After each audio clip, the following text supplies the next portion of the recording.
I didn't really learn about this business because I got into this completely on accident, Right. which I love that. I always told myself, I feel like some of the greatest things in the world happen on accident. I feel like some of the best products were created by accident or because of inconvenience. Right. And that's literally what happened. It was inconvenience. It was an accident. Guys, welcome to another podcast in this beautiful city, Medellin, Colombia.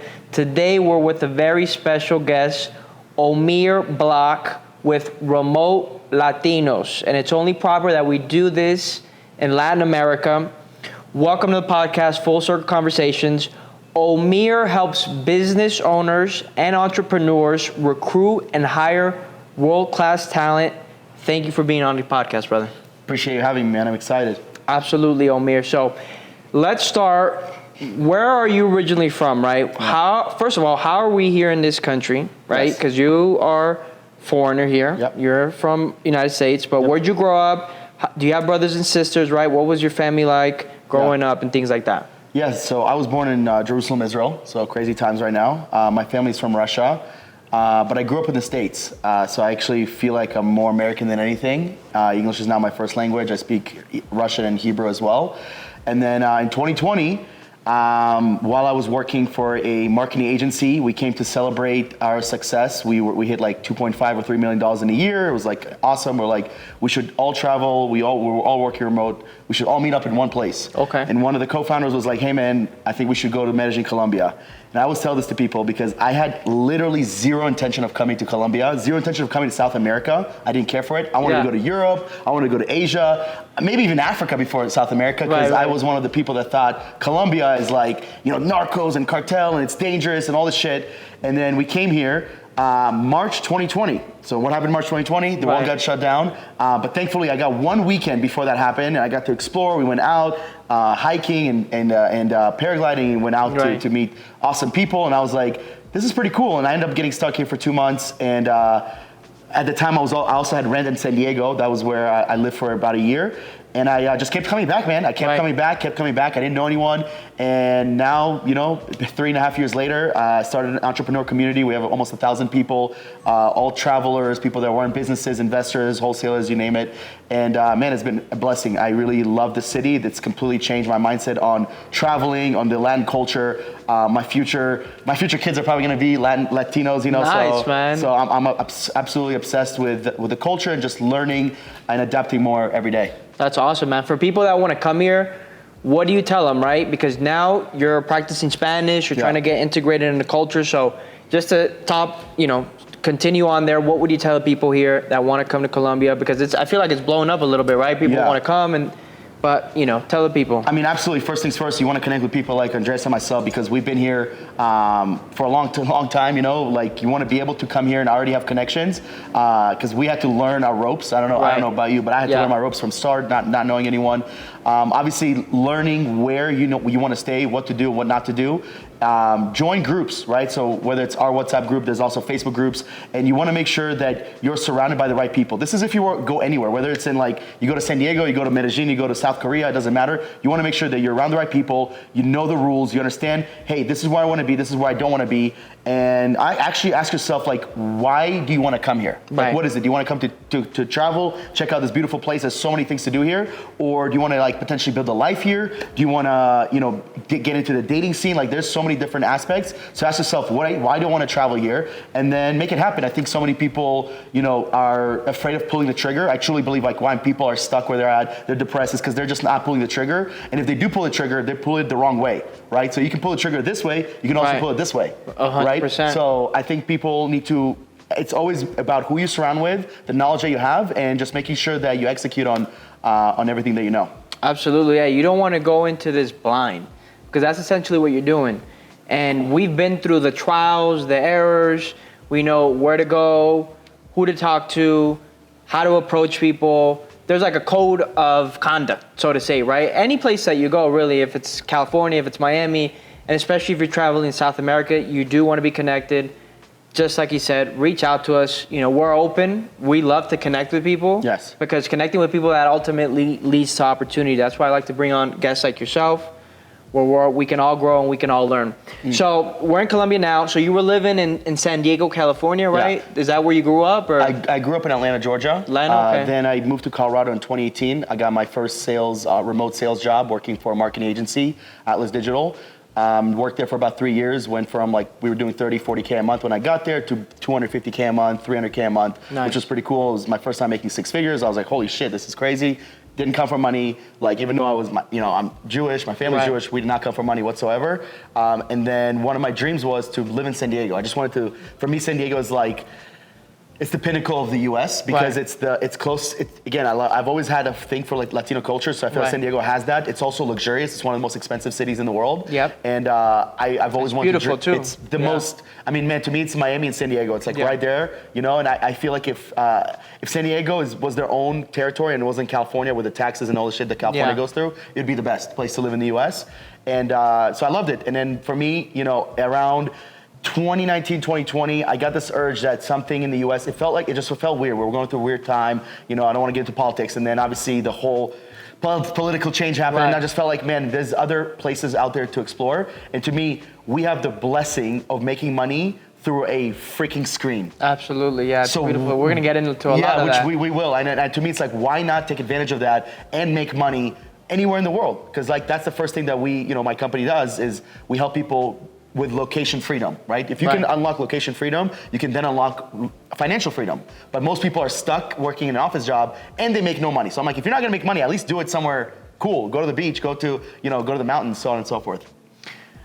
That's amazing, man. So what kind of person were you growing up, right? Were you always entrepreneurial? Were you, it sounds like you went the corporate route beginning, but did you have this urge in you, right? How did that start? Man, everything changed for me. August of 2013, I joined network marketing. As an 18-year-old. I was selling energy drinks. The company was called Vima. And that changed my whole life, man. To answer your question, non-entrepreneurial. Nobody in my family does business. Nobody in my family owns business. I've always liked and been fascinated with businesses, but I think it's hard when you don't come from it. So when I was 18, I joined multi-level marketing with a couple of my best friends. And we started, we didn't make money, but we started really expanding our network. And we built it wrong. I'm not gonna get the whole story, but we built the company wrong because nobody was teaching us how to do it. And I was doing it for 2 years. And thankfully, I stuck long enough where I met one person that changed my life, right? Because the way network marketing works, the key word is not marketing, it's networking. Yeah, network. Right? And in 2 years, I would say, I made $600, spent 6,000. We don't talk about that. We do not talk about that. But around about a year later, I met this redhead at one of these events. He's walking around with a GoPro. I'm like, this guy, why is he with a GoPro? Everybody who's networking came, shook his hand. His name is Marcos, and to date, he's still one of my best friends. And we became friends. I moved into his house, and man, that was in life, I believe in butterfly effects. Right. You make one decision, it can impact your whole life, right? I could have easily never, I could have easily not come to Colombia in the first place. I could have easily never moved here in the first place. And that was one of the butterfly effects, just meeting him, becoming friends with him, because he came from an entrepreneurial family. He came from wanting more and wanting to be rich and wanting to travel the world. So for me, that opened my eyes to what was possible. Absolutely, yeah, that butterfly effect is like that one line that person tells you. Yep. It's like that one thing that tells, hey, go this way, go this route.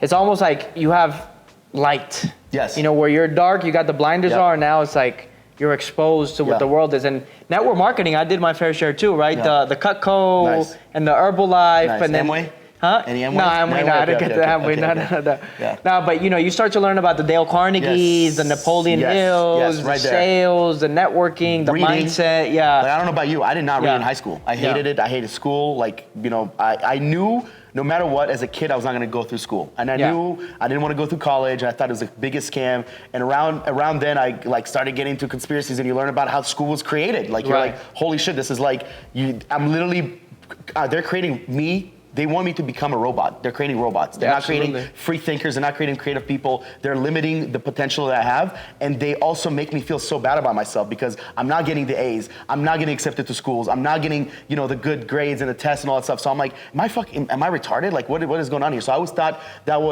was just not the route. And network marketing, what you said, Dale Carnegie, for me was Jim Rohn, Bob Proctor, all the big people. And I'm like, whoa, they make it sound possible.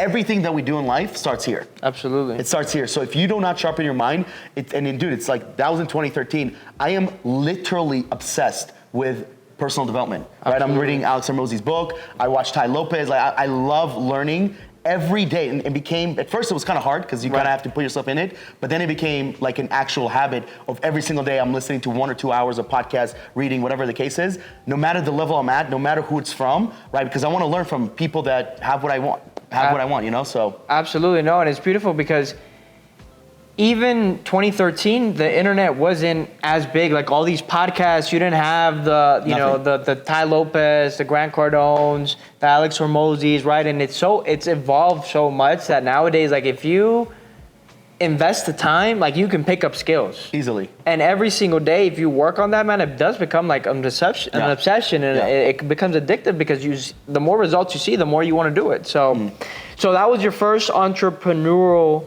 venture, right? The energy drinks, the network marketing. So who were some of your mentors, right? You talked about the redhead, right? Your friend. Marcos, What did he do for you? And, you know, who were some of your other mentors there as you moved up? Yeah, so he was my first mentor that's also like was a friend. Right, because everybody also in my circle that I grew up with, which I'm still close with today because I care about loyalty and people that have my back, you know, they mentored me in different ways, but they were never like mentors for money or success because they didn't have that. Right. And not that he had that specifically, but what he wanted, the way he spoke, the way he educated himself, it was like, yeah, this is the guy that I need in my life forever, and I need to do whatever I can for him so we can just be there for each other the whole time. And you know, we've almost been friends now for 10 years. Eric Worre was one of my big mentors, man. I actually almost forgot about him, and he interviewed someone recently. I don't know if it was Tony Robbins, and I was like, dude, I forgot about Eric Worre. That was the first book I remember finishing that has nothing to do with school ever. And it was GoPro, which is like how, you know, the whole network marketing thing. That was a huge one. Obviously, you have the Jim Rohns, and then the ones that I like cherish today. Obviously, you have Hormozi, who I knew Hormozi before he blew up. Like I would say, I knew him when he was broke. He was only doing like $30 or $40 million a year. Which is hilarious. No, he was doing well, but he launched his SaaS back in 2020, and we would get on calls with him, like it was one-on-one calls, and so I knew him before. Obviously, he blew up with the marketing agency that I was in. Tai Lopez, man, I think he might be the best person for me because in 2016, when I was living with Marcos, we bought his course, his SMMA course, which is actually crazy. I didn't even know this until recently. He goes on podcasts. He owns the name SMMA. So like the four-letter word that he owns that, which is insane. The domain. And the amount of people that he has put, I really believe he's birthed 50% of internet marketers. People that make money online through marketing, he's birthed like 50% of us, because I know that almost for a fact. And we watched his course 2016, and then 2018 when I joined the company, you know, I actually met him in Vegas in 2019. Came up to him. We bought him a wine bottle, and he called us over. We talked to him. He told him, like, you know, we took your course. You know, we blew up and all that stuff. Did testimonial. He talked to us for 10 minutes. 6 months later, I see him in another event, and he points at me and he sees me. He's like, "Yo, you were the guy from Vegas."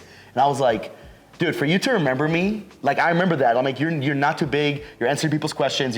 Again, I only get a very small glimpse of your life, but I like that. And for me, the biggest mentors are not the people that have the material things and the land and travel and girls, are also people that are down to earth, that treat everybody with respect. I don't give a flying fuck how much money you make. If you treat waitresses and other people with, like, I've been around that. I've seen people disrespect people, especially here, you know, like in Colombia, like, bro, you come to Colombia, you make $3,000 a month, you're in the top 5%. Yeah. So to disrespect anyone at any point to me is, I absolutely can't stand that. So Tai Lopez is a big one. Obviously, Grant Cardone went to 10X multiple times. And now, you know, we're a lot more in the real estate business, which we'll talk about, my business partner and I, Esteban. So some of my mentors now are more like Ken Clothier and more people in the REI space. I was just listening to a podcast, I can't remember the guy's name, but he crushes it. Brent Daniels, obviously, Ryan Pineda, so they're like the people that we are more into now. That's amazing, yeah, man, because a lot of those mentors, like you met Tai Lopez, and you've met some of them, right, at the masterminds, but it sounds like most of them you met through books, through content, consuming their material, right? And that's the beautiful thing nowadays, you know, because you can have a world-class mentor for less than $1,000. 100%. And I know you always post Messi stuff when you just won the Ballon d'Or the 8th time. So I actually love sports. So for me, some of my mentors are athletes, NFL players, Eric Berry, Peyton Manning, like people that like actually succeeded at the highest level. Tom Brady. And Tom Brady's, I mean, he's the freaking GOAT. I'm a Colts fan, so I ruined half of my childhood. But like now as an adult, I get to see that. I'm like, you know what? There will never be another person like that. Just like Messi, we will never witness that. I made a post, I was like, we're blessed to be living around the time of these guys. Just like people were blessed to live around Michael Jordan era. We were not, we're younger. Right. And another one is Russ. Like I love the rapper Russ, the artist. I mean, the music that he makes. So many people rap about drugs and girls and da-da-da. And he raps about real shit, retiring his mom, traveling, taking her around the world, doing whatever he wants, like taking care of his friends. I'm like, that's the shit I like. So I think going off what you said, you can literally find mentors anywhere you want. It's rather, do you want it or do you not want it? Because YouTube is infinite. Like literally infinite. You have amazing music. You have amazing. You have sports. I mean, you can find mentorship, but you can also find the wrong mentors, right? People that don't add value to your life and make your life harder and contaminate your life with poison because that's the easy thing to do and that's a whole different topic. But it's so easy to get caught up in the wrong things, man. I mean, it's I don't want to get into religion and things like that, but like it's just like we're so void of God nowadays, right? It's just so easy. People have no regards for what's actually in the Bible and what's actually, you don't have to be the most religious, right? But man, it's just like where is that nowadays? So people just want the easy route. They don't care about lying. It's incredible. So to have the right people, the right mentors, people who have values. You have that in your life. I mean, that's like 80% of it, I would say. So talk to me then about Remote Latinos, right? How'd you start this? Because you're doing a lot of people what they need in their core business, right? That's like the hardest thing, right? Having talent. Because anywhere you go, any business you have, any sort of, anywhere you need people, right? So how did that go about starting that, right? Remote Latinos, talk to me about that. Yeah, so around 2020, I was working for a coaching program where we help people scale their agency. So it was an agency scaling program. We obviously scaled our agency and we wanted to teach people exactly what we did. And we taught them sales and marketing and retention and everything you can think about. And around then I was starting to build up my personal brand, doing a podcast on the side. And I noticed that people were struggling with hiring, just like we said, specifically marketing agencies, but obviously all businesses struggle with it. And I was like, maybe there's a way for me to find remote team members. And at the time I was working with a couple individuals from Ecuador and they knew people. They had like friends that were looking for jobs. I was like, great, let's try to help them out. Let's see if we can make it happen for them. And that's exactly what we did. We actually, the first few clients that I got were agency clients. And immediately, as soon as they sign up to the coaching program, I would help them find a VA at the time. And from there, it started just word of mouth, started spreading. And in my first year in 2021, so 2020, late 2020s, we started 2021, we probably replaced about 100 people and it felt pretty good. And I was like, okay, there's something here. And around August, I was like, all right, I'm gonna go all in on this. We're doing about 10K a month. It's not a lot of money, but there's something here. And man, ever since then, we've placed about 650, almost 700 people all over the world, 40 different countries. Actually, majority of our people have come from Colombia, which is pretty awesome. And in last May, so May 2022, Esteban was a part of the coaching program that I was in. Okay. And we connected back and forth, and he actually gave me a lot of value. That's something I've always appreciated about Esteban. He loves sharing what he knows. He doesn't hold back. And he actually signed up to work with us because he wanted a VA. And before he did that, he actually gave me like 3 different platforms I never heard about to find VAs. And I was like, dude, this is a huge game changer. And later on, he signed up with us. We helped him find, I believe, like some system person, or I don't remember the exact role. And then he came up to me. He's like, "Listen, man, I'm working with a lot of investors, wholesalers, people in the real estate investing world. They need VAs. They need lead managers. They need acquisition managers. They need cold callers. They need people. I'll send you. Let's figure out a way to partner up here. I'll send you clients, and we'll make it happen." Now, at that point, I've already had about 100 clients, a lot of them agency owners, and the amount of times that I heard this, I can send you gym member, I can send you gym owners, I can send you dentists, and everybody's all talk. Everybody's all hat, no pedal. 100%, but Esteban's the complete opposite. Literally, not only did he tell me about it, but he made it happen. He actually sent us, from 1 client to 3 clients to 5 clients to now. We've worked with about 150 real estate investors from all over the US, some of them even in Canada, and we've helped them place lead managers, cold callers, and the name Remote Latinos comes from, obviously I live here. He's Latino himself. He's from Bogota, Colombia, and I think it's the best name in the world. We own RemoteLatinos.com. We own LatinosRemotos.com as well, which is pretty cool. And man, it's I think what Esteban valued about what we were doing is, number one, we've already had some success. Right. And then our mission was to help 10,000 people find remote careers and help them get paid more than they've ever been paid. Right, it's not right. just to help businesses and just like focus on the business side of things, but it's 100% to focus on finding people jobs. And I always tell people, the bloodline of my business is sales, right? Partnering up with people like you. Right, but right. what the breathing part of the business, the oxygen, is the people that I'm looking to help, Yeah, right? Which is why our core focus is actually looking for talent rather than looking for business. Thankfully, I got good at sales. I know how to talk to people, and I'm not a salesy person, man. Whenever someone meets me, I'm always like, yo, you need VAs? Like, I got you. Right. I don't even like to, I like to talk about it, Right. of course, but I'm like low key about it almost, because I want to build a relationship with you. I want to get to know you, because that same thing that I'm doing with you is I'm hoping that you're going to do the same for the people that we help. So for us, man, 10,000 people, we're about 10%, we're going to be 10% in about a year, finding them remote careers. And then, kind of picking back off that, we own Remote Africans, Remote Asians, RemoteAmericans.com. So we want to be able to build a community of people that we've helped find remote careers. I don't care about jobs, right? What's the difference between a job and a career? A job is something you can hop in, hop out. A career is something that you're building towards your future and for your generation, right? And you're a part of, right? Maybe you're a part owner. Maybe you get equity. I mean, dude, we have like people that we've helped like literally make 15 to 20K a month. Now, a lot of them are not like Latinos necessarily, but even the Latinos, they're making, at worst, starting is $800 a month, which is almost 3 times more than what the average Colombian makes, and the average bilingual person makes $500 a month. So we're starting them off at the right note. We want to be able to have them take care of themselves, and then the thing that now we're building is a SaaS platform. So we're actually building a job ad platform, almost like what OnlineJobs.ph is, Upwork.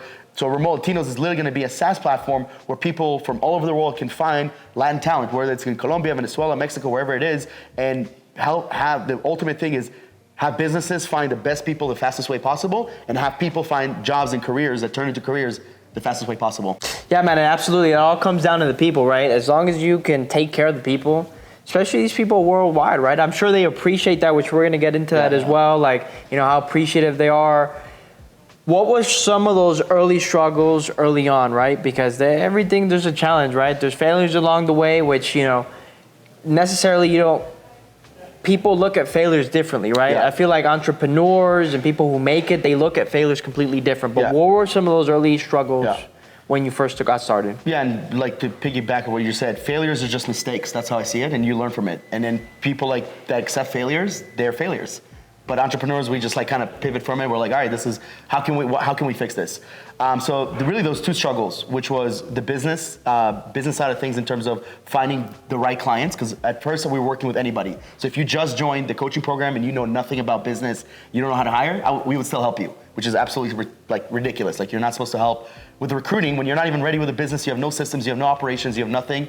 So we were at first partnering up with everybody and their mom, which is not the right thing. And then the other part is that we were helping everybody and their mom in terms of the candidates. So we were just trying to, because I didn't learn about this business because I got into this completely on accident, which I love that, because I always told myself, I feel like I'm an accident.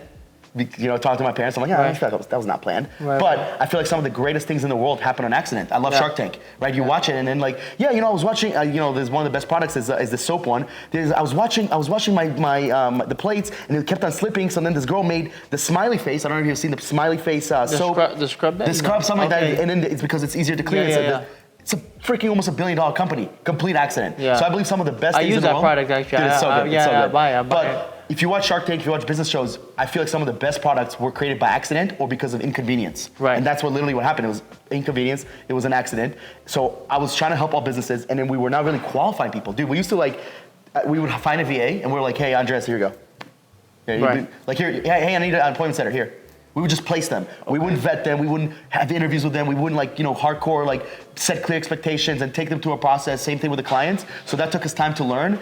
And man, it was so cool because a lot of stuff that we're doing now, I vividly remember how we started it. It was getting feedback from clients, getting feedback from candidates, and pivoting towards making the business as strong as possible to where it is today. And even today, man, there's a lot of things that we can do better. There's a lot of things that your business you can do better, right? Absolutely. There's holes in every business. I mean, you look at Meta, you look at Amazon. Amazon, you look at Tesla, like 3 multi-billion-dollar companies. Bro, there's so many holes in those companies. So who are we to think as quote-unquote small business owners that we don't have holes? So again, we were accepting everybody as a business, as a client. Like, if you have any money, okay, come work with us. And we were helping anybody get a job. And I think that at the end of the day, you have to be very strict and very, very picky of who you want to work with in the service industry, which is something, I've been a part now for 5.5 years, because what goes around comes around, man. If you're all about the money, that's going to come and bite you. Right? People are going to start charging back. They're going to talk bad about you. And you can only build your reputation once. You can do everything right for 10 years.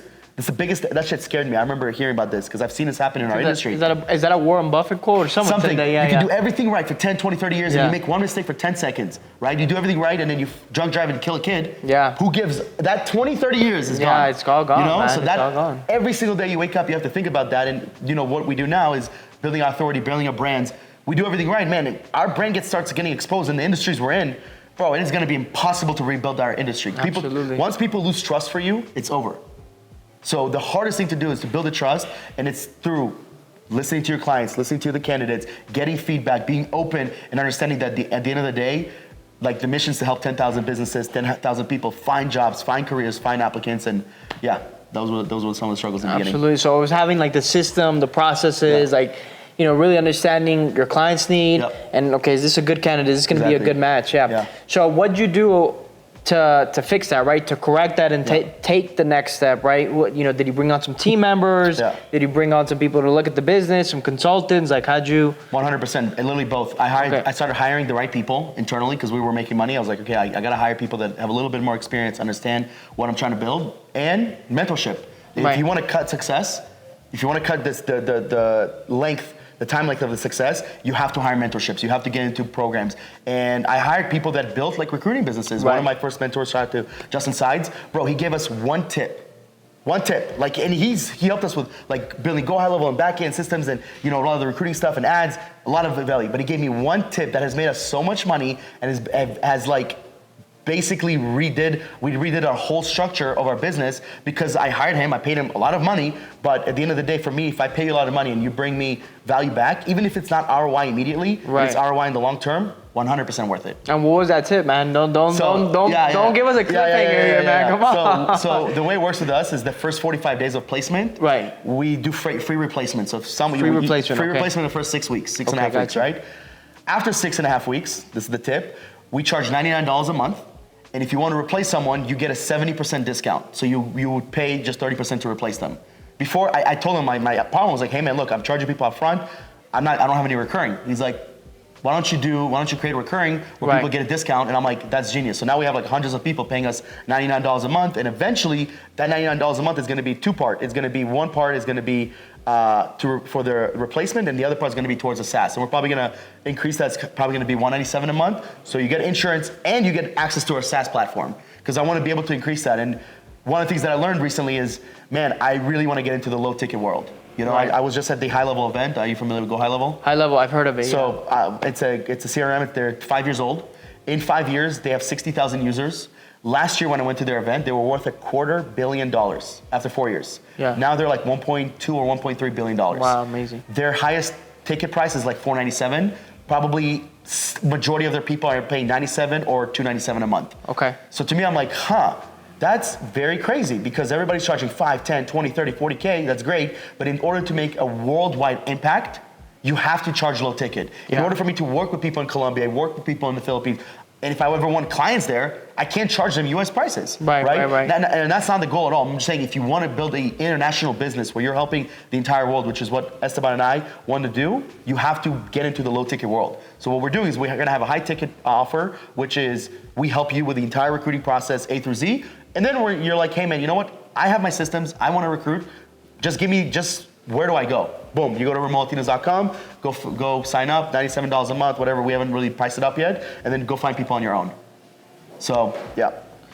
So that one tip, man, just completely changed your view on it, right? Like saying, okay, how else can I strap on more revenue here? How can I help more people? How can I reach more people? And ultimately, you're better servicing the client because 100%. Of that, because you're actually charging them more for something recurring. You have that recurring relationship. So I love that, man. Exactly. So what are some of the top countries right now that you're finding talent? I know you have talent all over the place, but like, Where are you finding? Yeah, great question. So we hire from over 40 countries. And because I have one of my best recruiters and best sourcers in Colombia, he's been crushing it. So Colombia is number one. Colombia's number one, okay. Philippines, we're crushing the Philippines. You know, people have such a mixed feeling about the Philippines, but let me tell you something, man. In the Philippines, they have some of the most talented, loyal, hardworking, dedicated people if you find the right people. Right. If you don't find the right people, bro, you'll get screwed over in Colombia, you'll get screwed over, doesn't matter. So Philippines has been amazing for us, and then some of the other ones that we've had success with is Nicaragua. They have amazing. English is one of their spoken languages. Mexico, Venezuela, and even Pakistan. You know, so we want to get more into like the Middle East world. Right. One of the things that I truly believe with, I had a call earlier about this, is that once we conquer Latin America, which is going to take years, the next spot is Africa. I think Africa is going to be incredible. I think it's already billionaires are investing so much money in there.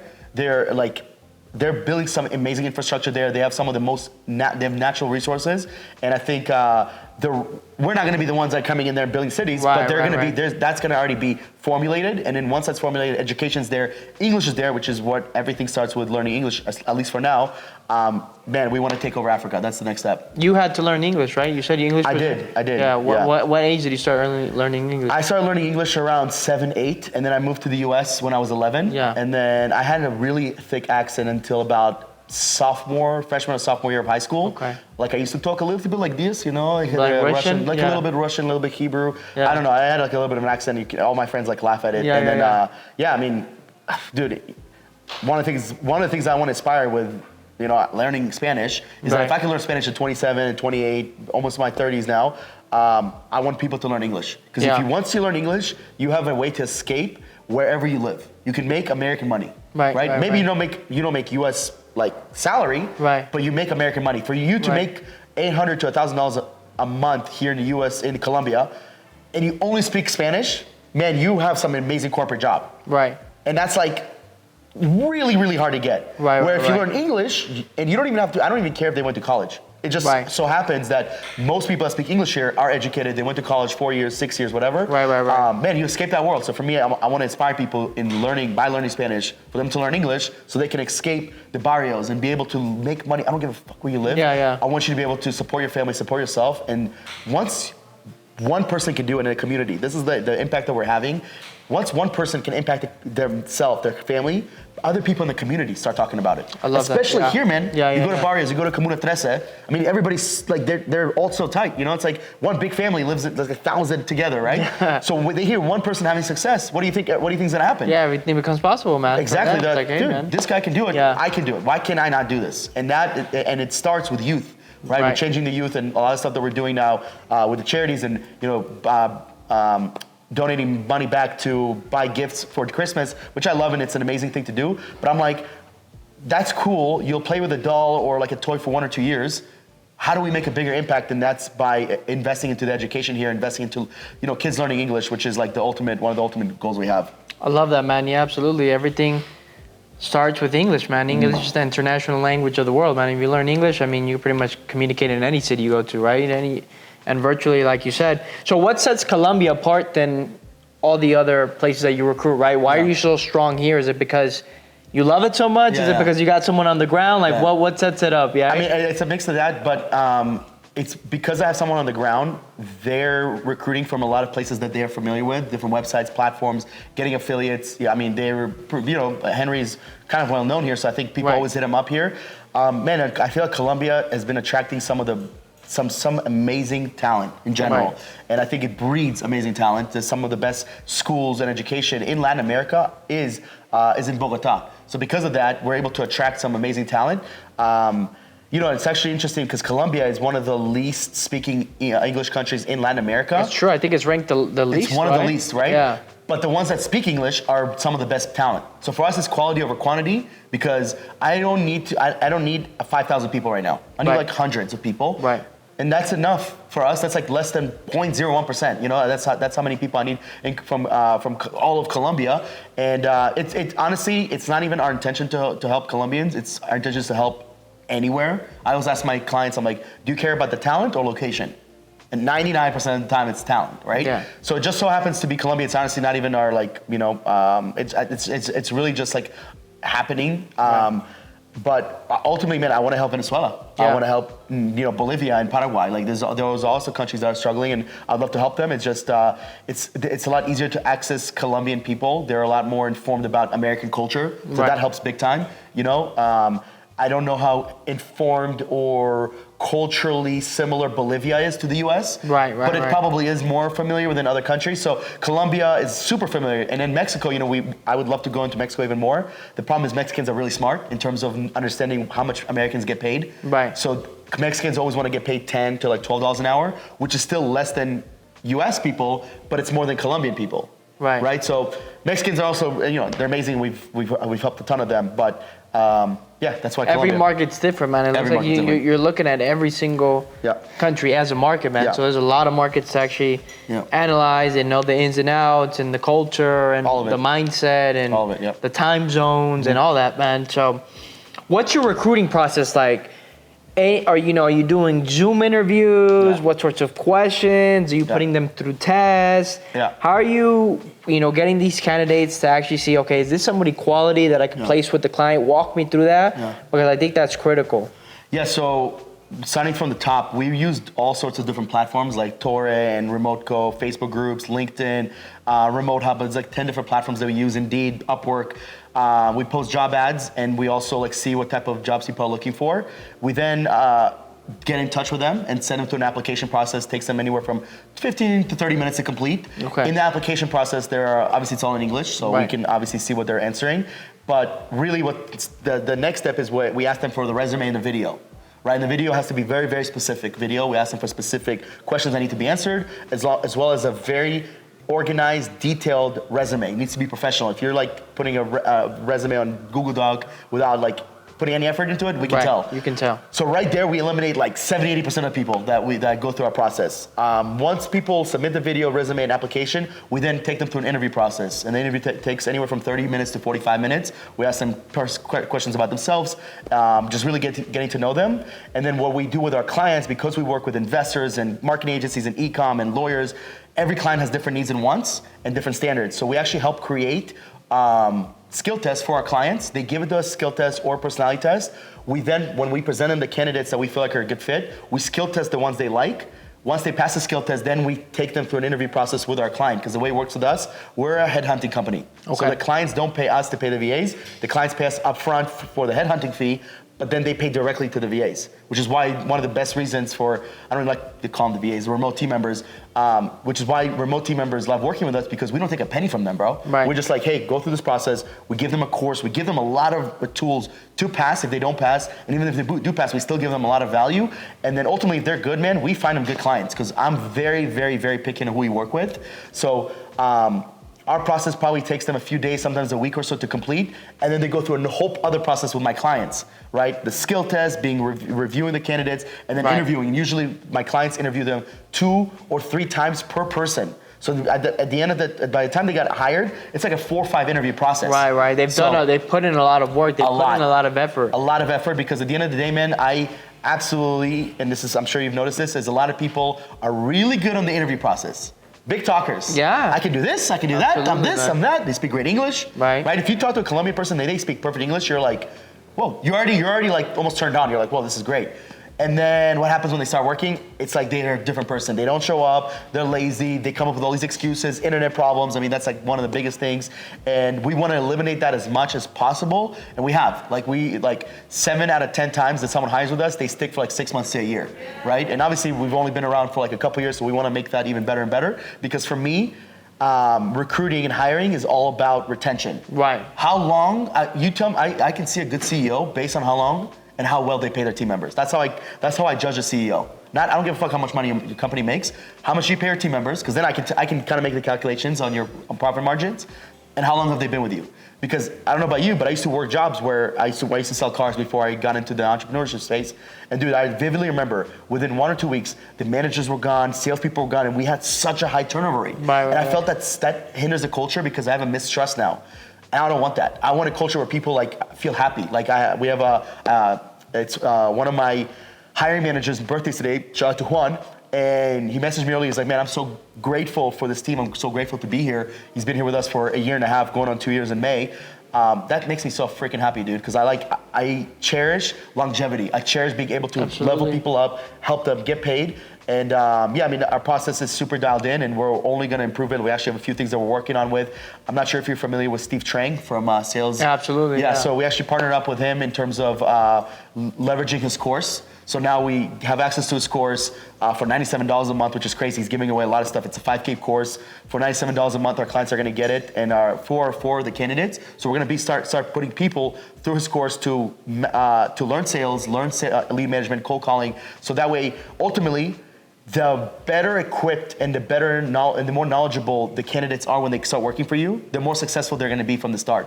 Instead of if they have all the potential and they have everything, the right attitude, but you still have to train them for a month, it's like, damn, I wish I could have saved that month. And if we want to be able to help you within that first 2 weeks to 4 weeks, where they come in and then within a week they're making calls, right? And I'm not gonna say they're gonna come in and just sell, but they're making the business a lot more affluent from start instead of having to train them from scratch. And these people come in from solar, now they know nothing about real estate. So we want to be able to provide them more real estate resources, knowledge, and just help them.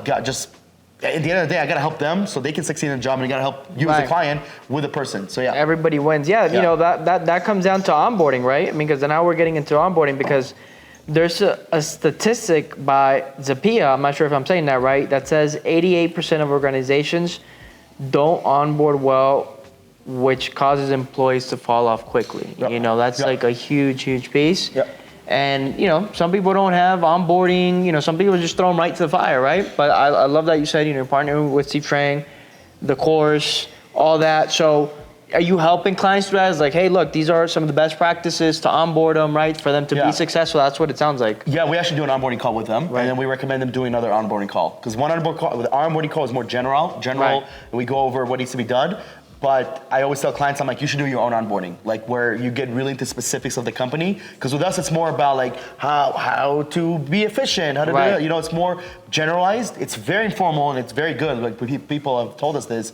But I always recommend when you work with an agency like us to do 2 onboardings. But dude, for me, onboarding is everything. Like if they don't know your core values, what you stand for, what is the mission, what is the vision of the company, understand who they're working with, who do they shadow, what is the expectations, because I like to create a short-term roadmap and a long-term roadmap. People don't do that. I create a day-to-day, long-term, and short roadmap.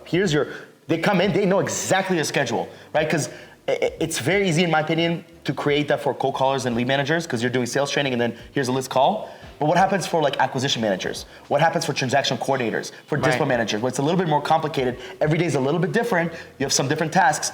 If you're not onboarding those people properly, dude, they're not only gonna fall off, you're gonna lose all your deals on the back end. Because who cares that you close a deal? If the deal falls through the transaction after, you didn't make money, nobody made money, you just lost all that time that you just spent. And to us, I mean, it starts with that process of doing it right from the start and going to what you said with the right onboarding.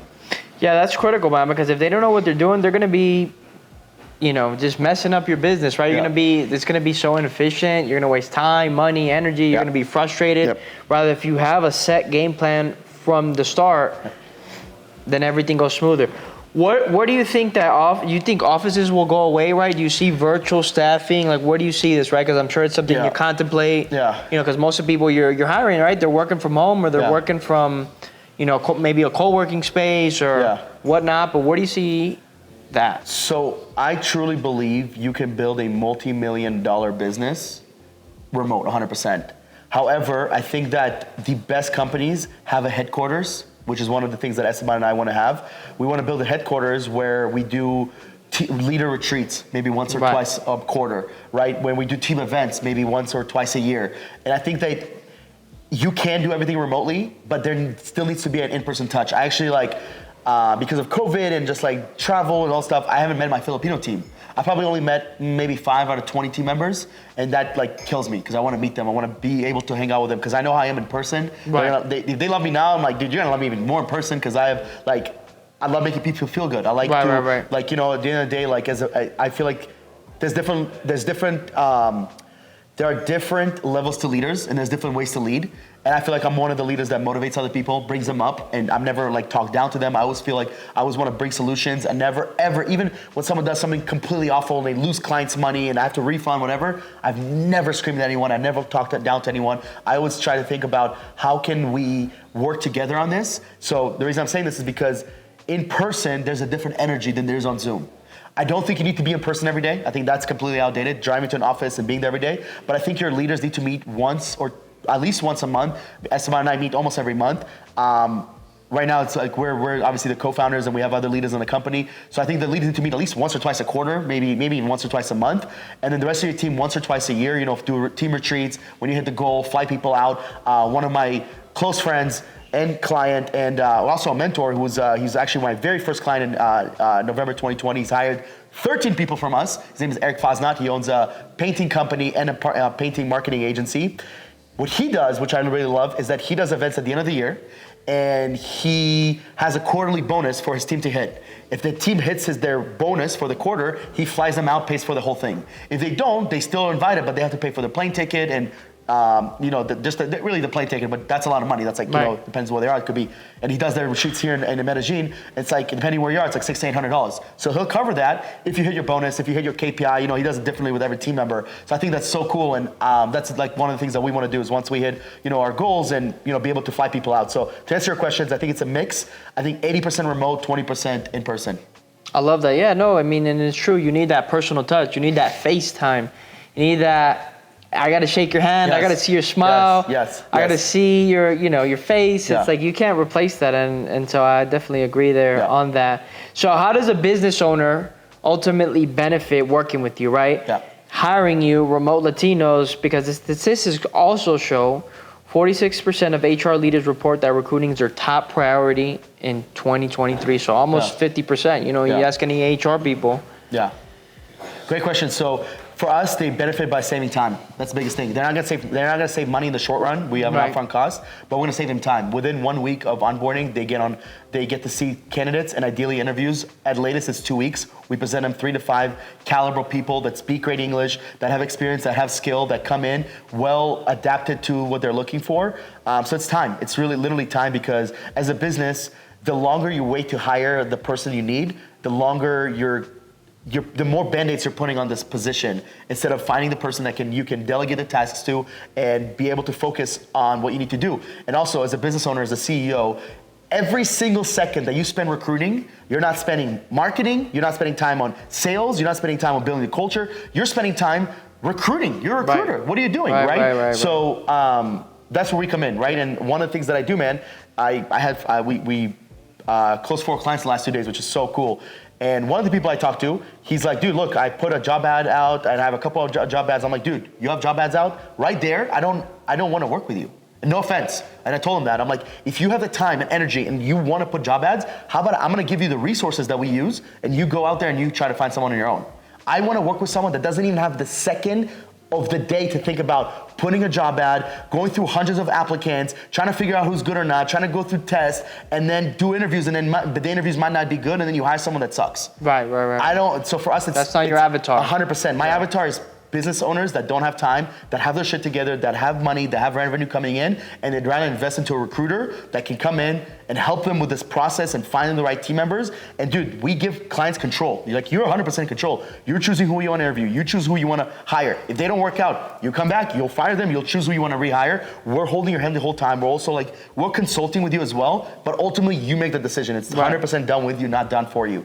So who are some of your clients, right? What verticals are they in? Is it real estate?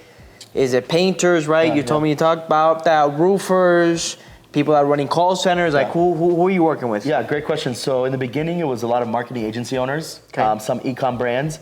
And then because marketing agency owners have a niche that they work with, I started getting a lot of their clients. So painters, lawyers, dentists, gym owners. At one point, we had 15 different industries. Then with Remote Latinos, about a year and a half ago, we really started switching towards one niche, because at the end of the day, if you want to become great at anything, you got to focus. Right. If you try to help everyone, you end up helping no one, right? So that's when we switched to real estate investing, and today we work with some of the big dogs in the space: Ryan Pineda, James Hodges, Brent Daniels, We just got off a call with Ken Clothier and his team about potentially partnering up with them on some things. So we work with some of the big dogs, and because we work with the big dogs, they refer us a lot of business. Right. So the way we built this business is 100% word of mouth. Funny enough, actually, last week was the first call I took from paid ads. Before that, it was 100% word of mouth, 100% from my brand, from Esteban's brand. And I mean, dude, it's been so cool because that's the power of personal brand, is being able to, meet people like you and meet people like all over the U.S. and especially like some of the big dogs. So yeah, we work with some of the powerful people, man. It's pretty cool because if you do right by them, holy shit. Yeah. It's literally it's a game changer. So we have a affiliation process, and going back to Go High Level, they're 100% affiliates. They're at 60,000 users worth of over $1 billion. Dude, they don't spend a single penny on marketing. All affiliate, like 100%. Yeah. It's literally affiliate marketing. Yeah. So in my head, I'm like, I want to do that. This is what I want. Right. I want to be able to diversify how you get leads, paid ads, cold email, cold calling. I think that's all great. But I think the most powerful brands today is when they come from word of mouth. If Andres sends me a client and he's like, dude, I trust these guys, go to Latino's, dude, the sales call is easier, the client's easier. It's like the whole process is so much easier. Right. But if you come to me, you never heard about me, I have to sit there and like sell you on the process and almost like not necessarily beg you, but I have to go through a sales process, which I've done. Man, it's just different. I've done that. I've done that for 4 or 5 years. I'm like, I just want to get affiliates. Absolutely. It's easier. It makes the relationship better. I love starting on the right foot with clients because for me, what's important is being able to build real relationships with clients. Like being able to have them come to Medellin, Colombia, which I've done many times. Have them travel, meet them in masterminds. Go out with them, party with them. I like that. I want to have. Obviously, it's not going to happen with every client, but I want to build. To me, relationships is more valuable than money. You pay me $2,000, and then let's say you pay me $2,000, you get a VA. Okay, cool. But then you never talk to me. I don't care about that. I'd rather go out, hang out with you and go out and you introduce me to your crowd. I introduce you to my crowd. That is so much more powerful than $2,000, $3,000. You know what I mean? So, yeah. Some of the big dogs again. Ryan, real estate investors. I mean, that's my audience, right? If you guys want to get hooked up, man, this guy's the real deal, doing real business. So we're gonna obviously leave all the links down below later on. Yep.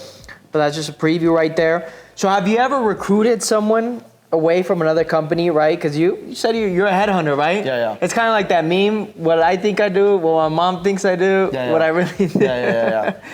So, man, have you ever run into that, or because some people will do that, right? They're out there on LinkedIn, on all the websites, right? They want to, especially like I think of like maybe like a higher level position, like a CEO or COO or CFO or things like that, right?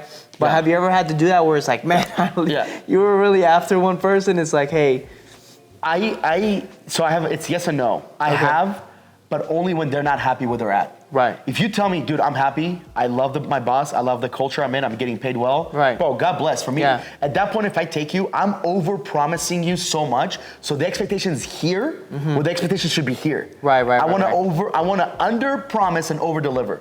So yes, if they are not happy, if they want to, sometimes people are happy when they want to get paid more. Right. Sometimes they get paid a lot, but they freaking hate what they do. Right. So at that point, I'm like, come work for us, right? There's a girl right now that I'm talking to, and she's here in Colombia, likes her job, gets paid pretty well, but she feels like she could do more. She wants to.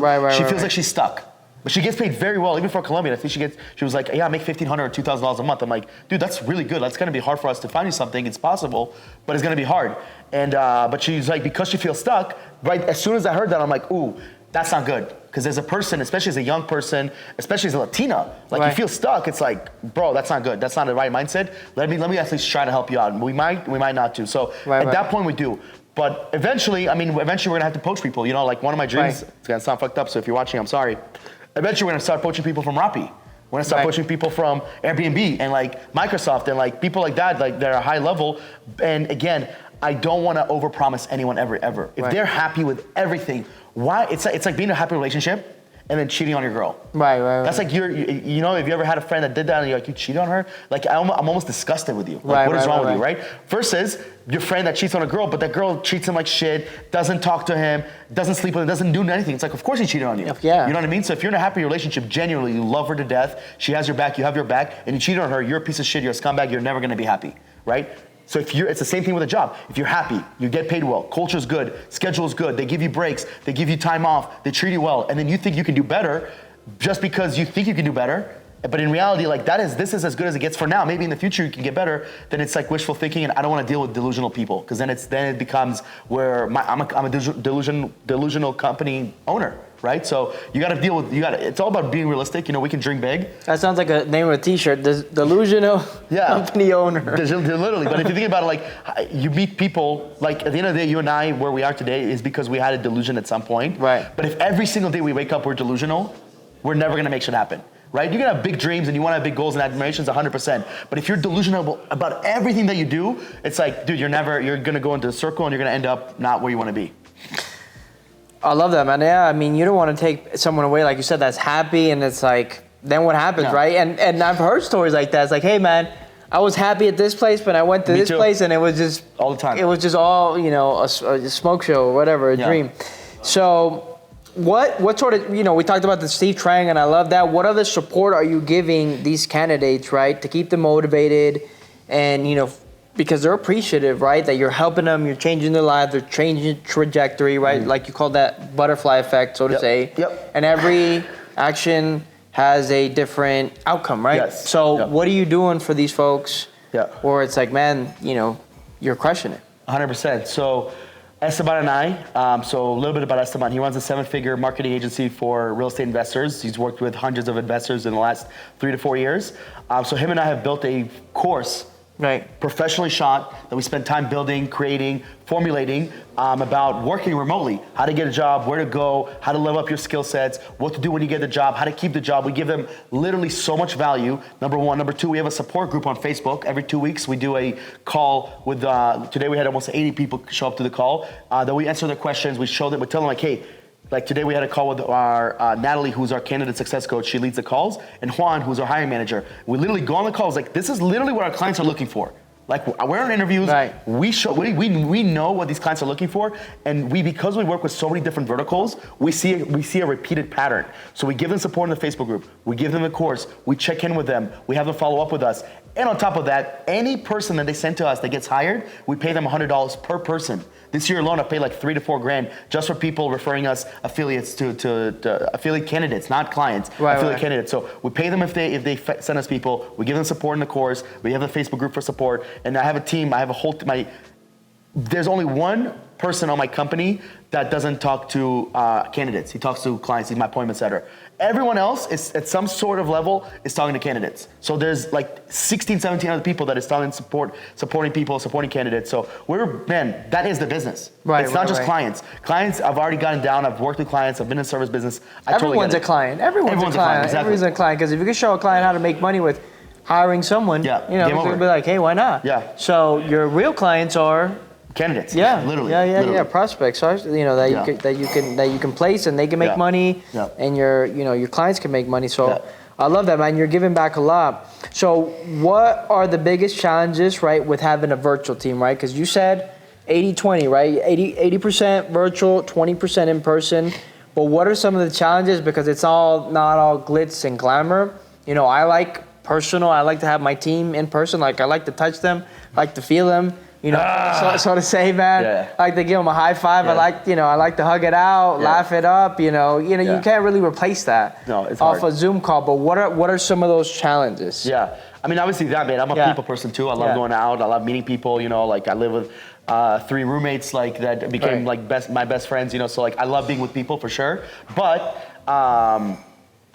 the challenge is you do lose a personal touch. I don't know how someone feels throughout the day unless I get on a call with them. Where in the office, you have the advantage of going and you can see someone's in a bad mood. You can kind of feel their energy. If you can go on a Zoom and smile and have a great energy for 30 minutes, and then I don't know what's your energy like throughout the day. Even with Slack messages, everything can seem good, but then I don't know what happened. So there are certain things that are very hard to calculate, and I would say the biggest one is emoting with people, really connecting with them emotionally, which is so important for building relationships, building long-lasting relationships. Because everything's done remotely, I have to get on multiple calls or guess how people are feeling, and that sucks, right? I've gotten good enough, and the biggest thing that I've done with my team is build such a trust circle where not only do they trust me, but they trust each other, and we're able to share that with each other. One of our core values is candor, which is freedom of expression, right? You have to tell me how you feel. I hate saying you have to tell me, but if you don't tell me how I feel, how can I help you? Right. And I want them, obviously I'm their boss, the CEO, whatever, but I want them to have I want to have a relationship with them, like as a friend, that they can trust me, because some of the team members we've had and we have, maybe they don't have a lot of friends, maybe they're single, maybe they, and a lot of times when they come to work, this is like their life, right? And it is to a certain degree, because you spend most of your time as an adult working. Absolutely. So imagine working with a toxic boss, toxic members, and we've had that. We've had people come in that were not the right fit, and it ruins the culture. So I think you can catch one of the biggest things with working in an office is you catch things earlier on. You're able to do the little things a little bit faster. You're able to emote with them. Some of those things take a little bit of time. Sometimes I'll say something on Slack, I'm busy, they're busy, and then the whole day passes and we didn't get it done, right? Because I can go into the office, hey Andres, can you get this done? Hey Jennifer, can you get this done, right? So all of those things, in my opinion, overlap the good of the remote world, but I'm not stupid, there are certain things that are definitely in person, being able to touch them and emote with them, I think it makes a huge difference. Yeah, absolutely. Yeah, there's no replacement for that. I mean, I don't think any technology, AI, metaverse is gonna really be able to replace that. So what are some ways that you can track, that you tell these clients, right? Because they're going to be all remote, right? I feel like that's one drawback, right? Although there is solutions to that, to be able to track these virtual employees, making sure they're being productive, making sure they're actually working, and what are some tips that you can give people to kind of automate these things or whatnot? Yeah, great question. So I've worked with virtual assistants and remote team members since for almost 5.5 years, right? So I have a lot of experience. What I'm about to say, I have done in the past. I don't do it anymore. But the number one platform that I always tell people to use is Hubstaff. Hubstaff is great. It tracks the time. You can check on the work of the team members. It also tells you how much they're owed. Especially if they're on hourly rate, you can literally calculate how much they made based on clocking in and clocking out. That's a really good one. But I would say the two biggest ones, man, is making sure that you have the right systems in place in the first place. Right. And KPIs. That's it, man. If you have KPIs, you have systems, it is easy to track, and you can literally see what your team is doing based on, you need to get 5 hirings in a month. I need you to get 10 closes. Did they hit it? Did they not? Right? I actually don't care if my team works 40 hours a week. I care if the job gets done. If you do it in 35 hours, great. If you do it 30 hours, great. Right? And usually it takes about, the work that I give them takes about 40 hours, right? Right. But some team members finish their week a little less. I don't care. For me, did the job get done, right? Kobe Bryant has the famous quote after game 2 of the finals in 2008, it was job not finished. Right. It was game 2, they're up 2-0, and they're like, man, Kobe, how do you feel? How do you feel about being up 2-0? He's like, is the job done?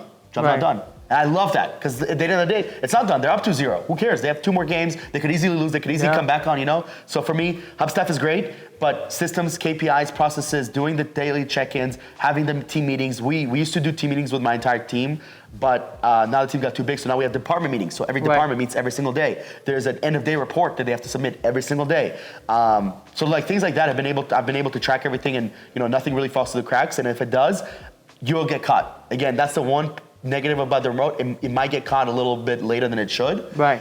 But it will get caught. Because I have a famous quote that I truly live by and live and breathe by, which is everyone gets exposed at the end. Everyone gets exposed at the end. No matter what kind of person you are, you're a great person, good, you're gonna get exposed. You're a bad person, you're gonna get exposed. So Hubstaff is really good for people to start.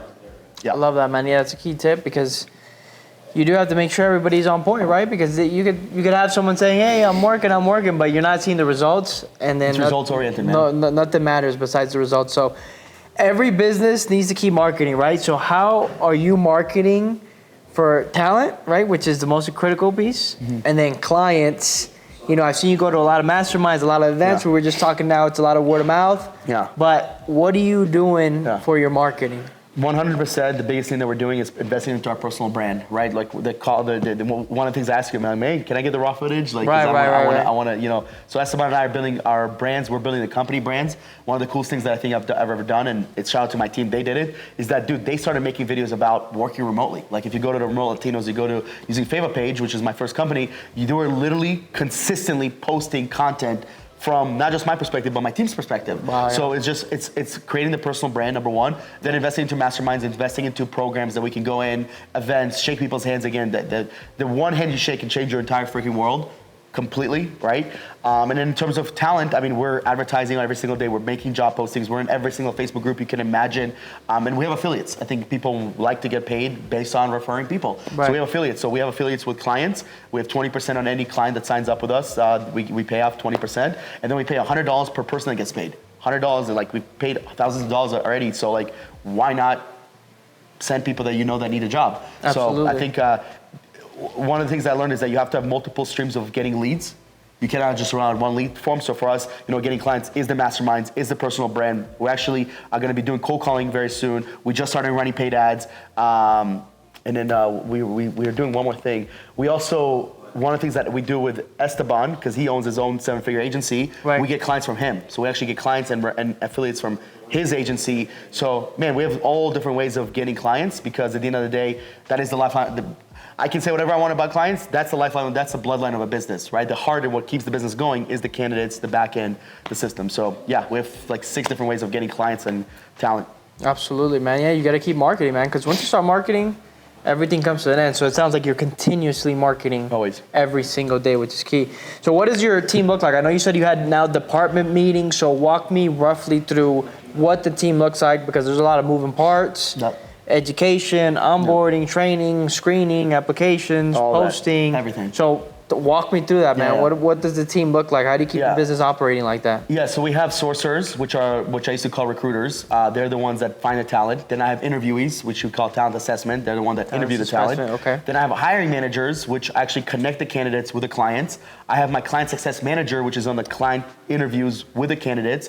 Then I have we have an appointment setter. We have my video editor. We have see if I'm missing anyone. We have my systems integrator. We have our UX UI designer, Mar, who's helping us create our platform. I mean, literally like 10 different roles that we have. I would say the ones that are most popular for sure are my recruiters, sourcers, my interviewees, and then my hiring managers, because that is like those 3 right there are like the core of the business. We also have candidate successors. I have inbound people that, because we've recruited thousands and thousands of people. Sometimes it's best to go into your own pipeline, right, to find the candidates, to find the clients, rather than go out there and just get someone else. Absolutely. I mean, how many deals on a yearly basis do you find just in your own pipeline? That's the same thing for us with candidates and clients that we have on literally every single day. So we have people dedicated for that. And for me, like, dude, I want to have a big team. Yeah. Like, obviously, it's got to be reasonable. We got to have profit margins. We got to have, like, things have to work right. But I want to have a big team. I want to have a team of 100 people. Like, there's some of the people, I don't know if you're familiar with Cole Gordon. I've never heard of him. He owns Closers.io. I have a few close friends that work for him. Dude, they go to team retreats. There's like 130 people there. Wow. I think that's so fucking cool. They have people from all over the world, over the US, Canada, from all over fly. I think I'm like, that's what I want. I want to have 100 plus team members, because I think that is such a valuable asset to have when you have such a big team member. Some people literally build companies and they have like 3 or 4 team members, and I think that's cool. Like, go for it. But for me, if you want to build an asset, when a company comes in and wants to buy your company, they look at, you have so many different team members, you have leaders that you've bred, because in order to have a big team, you have to have leadership, right? Absolutely. So from when I say I want to have 100 team members, that probably means I have to have probably about 15 to 20 leaders, right, that lead each department. Then I have my executives, right? So when I say that, that's literally what I mean. So yeah, 10 different roles, about close to 20 different people, and we're just gonna keep adding on. We're recruiting all the time. I'm sure you heard the quote, ABC, always be closing. We have ABH, always be hiring. Always be hiring. Because you never know who's in your pipeline. Absolutely. We always have ads running. We always look for talent, because you never know, man. I get to see, I'm the first person that sees the talent, especially if we look for a new person. ABH, you always want to have ads out. You always want to be able on the lookout. One person can come into your business, change your operations, your systems, your sales, your appointments, your call calling, whatever it is. I love that, man. And talking about leaders, how did you grow into a leader, right? Because you went from Israel, Russia, moving to the US, right? That shaped you a lot. And now you're talking about you have to have 15 leaders, right? You have to have more. I mean, the more leaders you have in your team, the stronger your team's gonna be. So talking to me about leadership, right? How did you develop as a leader, and how are you developing other leaders? I think the best leaders are doers. They lead by example. They don't talk about it. They be about it. I think that's number one where it starts. Is you literally be about it. You don't just sit there and I'm gonna do this. I'm gonna do this. Like, your team watches every move that you make, from your social media to how you perform at work to how communicative you are, all that stuff. So for me, I just follow the leaders that led me. Right? Before you're a leader, you're a follower. Every leader, before they're a leader, they're a follower. And then when you follow the right leaders, you have to ask yourself, what kind of leader am I? Right? You have to identify with different types of leadership and different types of styles. And once I started doing that, I'm like, okay, I want to be a leader that motivates my team, never talks down to them, and makes them trust me. I actually did a test recently, like a personality skill test, and I'm a really high synergist, which means that I'm really, really good with people. That's my leadership style is creating the culture, creating the team. One of the things that I've been told 2 times by my 2 previous mentors, which I used to work for, they said, when you left, the whole team felt it. Yeah. So I was like, wow, I didn't realize that. Because you don't know that. I didn't know that. Right, It's a culture. I love building cultures. I love coming in and getting to know people. How you do that is you have to actually care about the people that work for you. What's their situation like? Where are they from? Same things, almost like what you're doing with me right now, I'm doing with my team. Where they are, where they want to get to, what's stopping them, how can I help them? They're here now, they want to get to here, no matter what. Is here in my company or is it somewhere else? Because if it's somewhere else, great. I've helped people find other jobs, find other careers. Maybe it's like a triple their pay. Maybe it's a better lifestyle, whatever it is. So I just follow the leaders that taught me everything that I needed to know, and I asked myself what kind of leader I want to be. I want to be there for my team. I want to be reliable. I want a team that trusts me. And then the greatest leaders in the world create leaders. So if you're a leader and you have no leadership in your team, and you're the only one that does everything, you're always going to be stuck. You're always going to go to circle. And you're never going to be able to delegate not just tasks, but higher level work. So the best leaders, which is what I'm working now, is working on breeding leaders and creating my own leaders. One of the things that I've learned in this past year was you want to be very careful when you hire someone that's high level and promoting them too soon, right? You want to make sure that you're promoting the right people that have earned it before they just have the experience and the skill to do it. So I'm a true believer of breeding your own leadership, breeding your own leaders, and doing it and not talking about it and just being about it more than just like, I'm a great leader. Like, let my team, ask my team how good a leader I am. Right? I always tell, you want to know how good of a leader and your character is, what do people say about you when you're not around? If I come to your team member right now and ask him, how is Andres as a leader? What would your team say? You're going to say strong. That's it. Exactly. Right? He's strong. He's there for me. He's a fucking badass motherfucker. That's what I want to hear from them, right? Yeah. That's good, right? That's what you want to hear. Otherwise, I'm sure we know people, right? That know people, whatever. That if we ask them, how is XYZ as a boss or as a leader, I can't wait to leave. I literally look at the clock. I can't wait to clock out. I don't want that. So yeah. Absolutely, man. No, I love that. Yeah, and leaders create other leaders. So I agree with you 100% there. What investments are you focusing on, right? Towards the end of here, 2023, 2024, into the business. What are you looking at? How do you see AI, other technologies affecting the space? For improvement, for disruption. What are you looking at? Yeah, I mean, investments, 100% the biggest investment is our company and my team. Mm-hmm. I lost close to 6 figures on crypto and Bitcoin and bullshit that I didn't know about. Then I was like, Are you kidding me, bro? Yeah, no, I'm not kidding. Not joking at all. You're the first one I've heard to lose some money on there, man. Well, I'm sorry to hear that. You might not know a lot of people then. No, I literally lost like a lot of money on Bitcoin and Ethereum. Shiny object syndrome. 100%, right? Like we were making so much money from it in 2021. And it's like we could have easily pulled out. So I just noticed, man, the biggest investments I can make, number one is myself, because without me, like, none of this is possible. Absolutely. Right? And number two is my team, my company, my business, the people in my company, right? Investing into them, into courses, growing them, leading them. Like, I want to find a way to, like, every leader to give them, like, a course or something where they get to learn and grow, right? Reading books, courses, and just really leveling up. That's the number one investment. Then the number two, Esteban and I eventually want to, invest into headquarters, like I mentioned. Right. We want to get into real estate. The reason I'm into REI, out of all the industries that I could have been in, is because I want to do real estate investing. Absolutely. Right? That is the goal. Like, I want to say 60 or 70% of billionaires are like they have money and so much money in real estate. Yeah. It's real estate. Estate's everywhere. Everywhere. It's everywhere. It's everything. It's can't escape it. Not going anywhere. Yeah. And guess what? It starts here, then it's going to go into the metaverse, right. And then it's going to go to Mars. Right. That shit, it's just going to keep going. The only difference is going to be the value of it, right? Absolutely. So, the team, myself, and then eventually, obviously, into real estate. What I think about AI, it's here, it's the future. I'm kind of terrified of it. You listen to Elon Musk talk about it. He was just on Joe Rogan, and I mean, dude, it's like, if the wrong people get their hands on it, it's gonna be scary.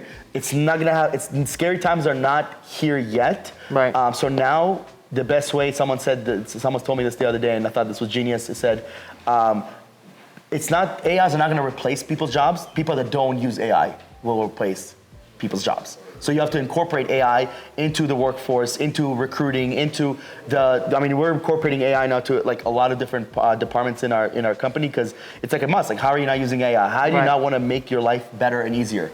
So that's how I see AI. Of course, there are certain things that are a little sketchy about it, but yeah. Yeah, always, the best investment you can always make is in yourself. I don't think that's ever going to change. So what's been the hardest failure that you've had to face in your career so far with this business in the past? What has that been, and what did you learn from that? It's a good question.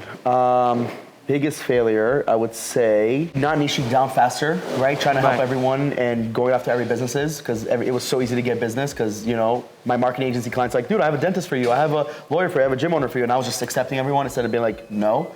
Well, we still like help them, but now we don't focus on that at all. Like if you come to me, that's easy money.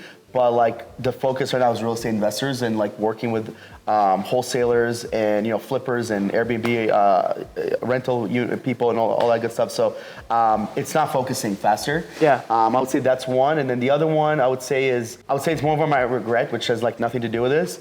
But I think about this quite often. I'm like, I wish I would have played more sports as a grown up. Like not as a grown up, but as a kid. I wish I played soccer when I was a kid. That was my favorite sport up until like early 20s. I wish I got into sports, and then what I realized is like... Did you ever play soccer when you were growing up? I did. I played soccer when I was in Israel, all the time, and I was like, I was pretty decent. I think I came here, I remember being like the second best in my middle school, and then in elementary school, and the kid that was better than me, he was actually like close to being on the Tunisian team, so he's really good. He played professionally, but I just like stopped playing, and I started liking NFL and football and just not doing it. And like in my head, I'm like, dude, my kids, dude, I'm dedicating my life to them when I have kids in the future for them to be in sports, whether it's soccer, whether it's MMA, whether it's football, like whatever it is. I think it's so important to learn sports. Dude, it's for kids. It's like such a lesson. You learn teamwork. You learn hard work. You learn discipline. You learn who your mentors are. You start looking up to people, right? Like the best athletes in the world. You want to look up to them, right? Like if my kid starts watching MMA, I'm like, okay, you got to follow these incredible athletes. But what do they do outside? I don't want you to just follow John Jones, who freaking gets arrested every other week. I want you to follow people that have the right values in and out of the ring, right? I want you to follow, if you watch soccer, follow Messi, follow Ronaldo, follow these people. I think the fastest way to acquire mentorship as a kid is sports. Absolutely. So I would say that was not a really failure, but more of a regret. Right. Not doing that. I'm with you. Talking about social media, right?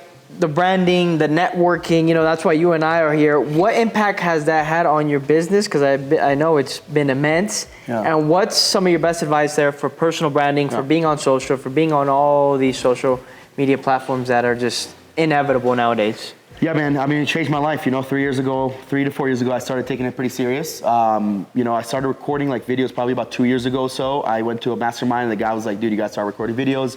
And our videos have gotten so much better. If people go on my Instagram and they just scroll up, do a few scrolls. It's not like I have a million posts, and they go to last year and they see the quality of my videos and the editing compared to what it is today. It has completely changed. I mean, the impact. First off, I've been able to connect with people like yourself and amazing individuals that are influential and just good people. Right. Also, chicks. Caliber. I also like the fact that you can get into the chick world. It definitely helps. I think dating world. If you want to make sure that the girl that is with you understands that, holy shit, I'm with this guy. This is crazy. This guy's clearly successful. He's clearly focused. He's clearly has shit going. I can't be stupid. So I think it helps. I'm not. It's not about oh, just having sex and blah blah blah. I'm saying if you want to attract the right girl and you have no social media, just like if I go to a girl and she has no social media, it's like a red flag. Right. I go to a girl's page, she has one photo. I'm like, what happened? You deleted your whole Instagram. It's so. So I think it has made an insane amount of impact in my life in terms of business and relationships that I've made, but also more into my dating life. And then lastly, just being able to, I truly believe the biggest impact it has made for me in my heart and my soul is it has made my parents proud. Yeah. Before that, my parents didn't believe in me. We've had ups and downs in our relationships. I dropped out of college. I have tattoos. I have all this stuff that they just never supported. And they were always questionable. And now they send me clients. They send me people to sign up with us. They're so proud of us. They tell me how proud I am. And it's they never said that before. And I truly believe a lot of that comes because of how much I post on social media, where it's undeniable the amount of success that we've had, where we're headed. And dude, to me, I'm like, dude, we're just fucking getting started. Like, I'm literally like, yeah, I'm 3 years in, two and a half, 3 years in, but like, I feel like I'm level 1. Yeah, you're really warming up. I'm like in my head, I'm like, dude, this is a 10, 20 year plan. I'm 28. Like I didn't know what I want to do. I was always scared. I don't know about you, but in my early 20s, especially when I started doing this, I was like, I don't know if I was want to do this. So I always want to do sales, coaching, market. I don't know. But this, what I'm doing now, like even if I exit, I will find my way back into recruiting. I don't know what it is, whether it's a SaaS, whether it's consulting, whatever it is. I want to be in the HR, human resources world. I love it. I'm passionate about it. I love helping people. I'm a people person. So for me, dude, this is a 10, 20, 30 year plan. You know, one of the things I tell my team members, I can't wait to watch some of them get married. I can't wait to have them watch them have kids. I have like paid for one of my team members' weddings. Like that to me is like the coolest thing in the world because I get to see them grow with me. That's amazing, man. And I think you have to have that vision for yourself, for your company, because some people, you know, they always ask, do you want to exit? And I feel like that question is like so monetarily perceived because when you exit, it's just money. It's like when you exit, you want to be out. Why would you exit out of something that you love and you want to be you're passionate about? Like Elon Musk doesn't want to fucking exit out of Tesla, or SpaceX, or anything like that. So for me, of course, there are money talks, right? So if someone offers me a ridiculous amount of money, like yes, I'll have to definitely consider it, right? But I'm not even thinking about that, right? You always want to build to sell, but if you're building only to sell, then I feel like you're not building a business you're truly passionate about. You're building just a cash flow business, which is totally cool. That's just not what I'm building. For me, I want to build something that's here that I can eventually maybe pass on to my future kids, to, you know, maybe have other equity partners and have family members come in and somehow support them because we're able to help, you know, such a vast majority of people. I love that, man. That's very, very passionate, very deep from the heart. Who's the real Omir, right? The people who don't see, you know, they don't see you on social media, right? So what's something that you haven't shared publicly that no one knows about, you know, because we just talked about social media, everybody's seeing on you. Well, but, you know, who's that? What's something that people can't see on social media, right? That you... Yeah. This is funny, actually, because I think people that follow me on social media, they see I'm building business. Obviously, I have all these clients, and obviously I like to party, right? I go out, we go, like, we were just in Guatapé, we had a party here, we have a party next weekend, blah, blah, blah. So I do like to have fun. But I think people don't realize I'm actually a big time homebody. I love being home. I love listening to podcasts. Like, it doesn't have to be like even educational podcasts, like a comedy podcast. I love watching stand-up. One of my biggest passions and one of my, I wouldn't say passions, but one of my biggest dreams is to do stand-up in the future and like make people laugh. It's super fucking hard. I think I'm funny. People say I'm funny, but I don't know if it's because I look funny or if I'm actually funny. But like, I really want to be able to go on stage and like make people laugh. I think that's like one of the things I absolutely love. But I think I'm a bigger homebody than people think because I do travel a lot. I do party a lot. Not a lot, but I do party. But I'm a big time homebody. Like I can literally be, if I wasn't living with my current like best friends, I'd probably be home a lot more and probably go out like a lot less. But I think when you live with people that want to live, I'm like, yo, I have a big FOMO, you know. So I'm like, I can't. They're gonna drag you out, man. Yeah, no, 100%. Like I'm all about it. You know, I have the energy now. But I think I'm a homebody, man. I'm super chill. Watching a movie. I play video games. I watch anime. I think I'm like, people don't know I'm a little bit of a nerd as well. So I'll say that. That's awesome, man. That's awesome. Yeah.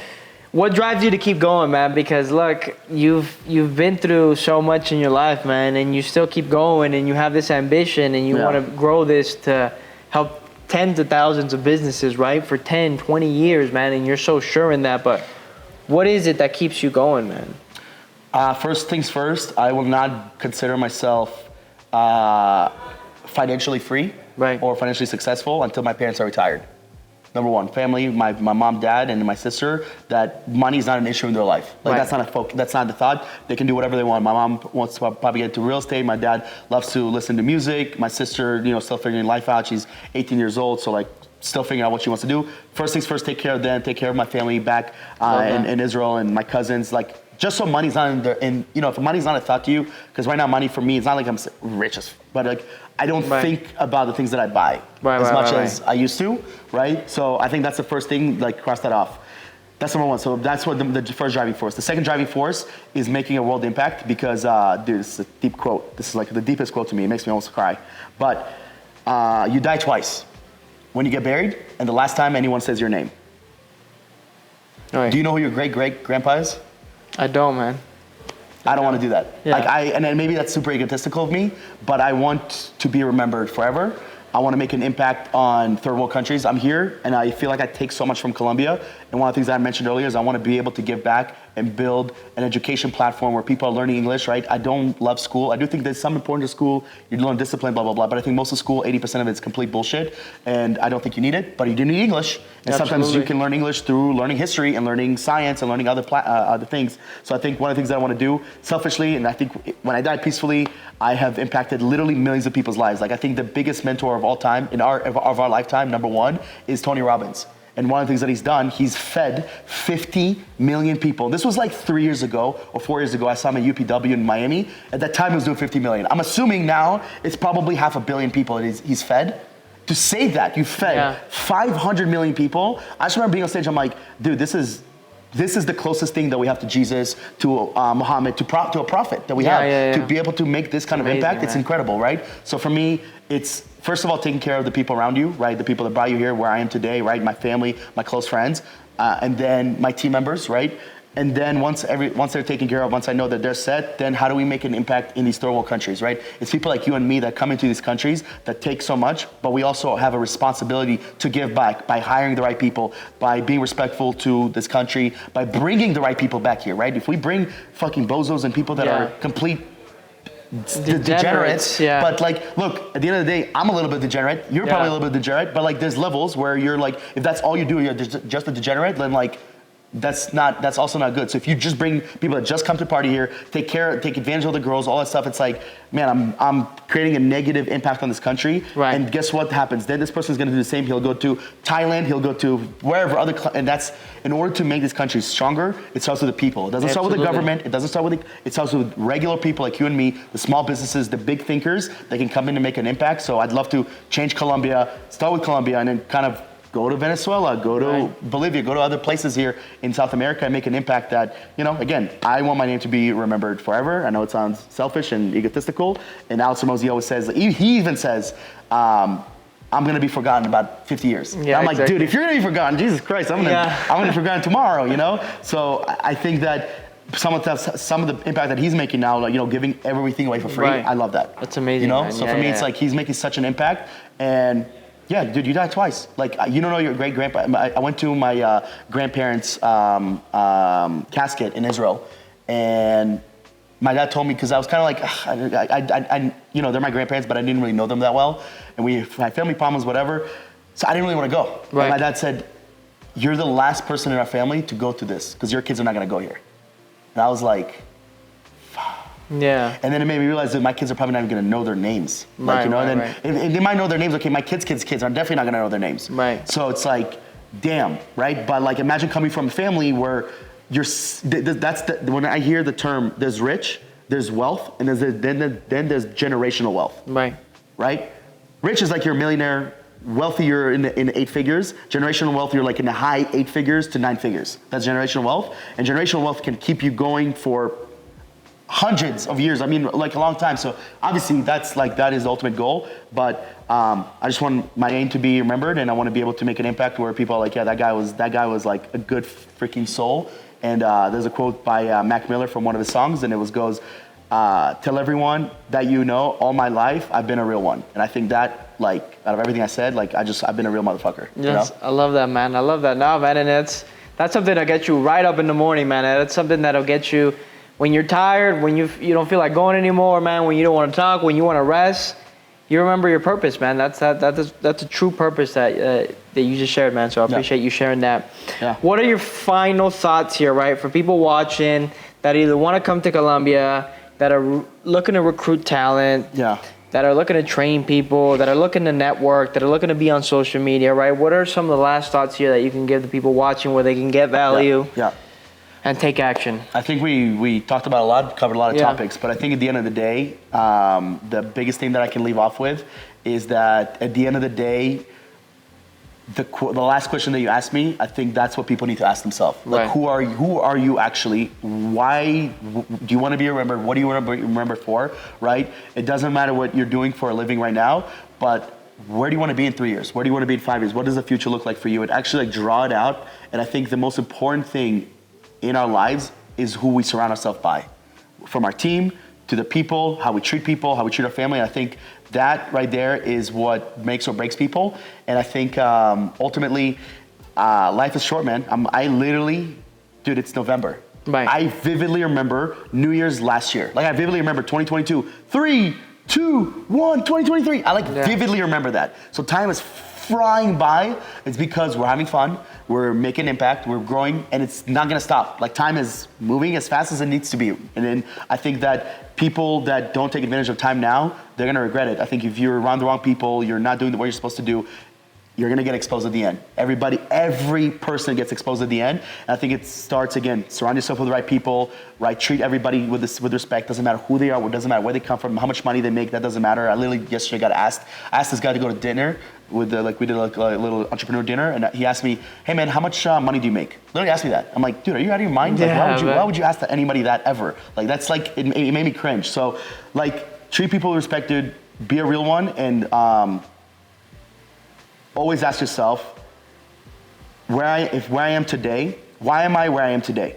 And look back at your actions, and most importantly, where do you want to be a year from now? So November 2nd, 2024, where are we at? Where am I sitting? Who am I with? Where am I at financially? Where am I at mentally, physically, healthy? Because 1 year, we talked about it earlier with my roommates, 1 year can change your whole life. Absolutely. That's it, it's all 1 year. 100%. Like, that's all it is. You just need one incredible year in business, or physically you're in gym, you're working out, or you with your girl, right. You're like, holy shit, this is the best year, I'm ready to marry this girl. 1 year is all it takes for you to change your life, and you are where you are today because of everything that you did in the past. You can't change that, that's done. Where do you want to be a year from now? That's what I think about. I'm like, ooh, November, and that's why I love content, because I get to see where I was, I get to see what I talked about, and okay, what am I going to talk about in the future? So, yeah. I love that, man. I mean, so many people are going to get value from many different perspectives, right? Business, travel, people, culture, man. It's been a freaking amazing pleasure here. Where can people connect with you? Where can they find you, right? Yep. Drop all your things. We'll leave all the comments down below where they can work with you and all that, but go ahead and share that so people can definitely connect with you. My name is unique, thank God. So if you look me up on Instagram, Facebook, or even Twitter, OMERBLOCH.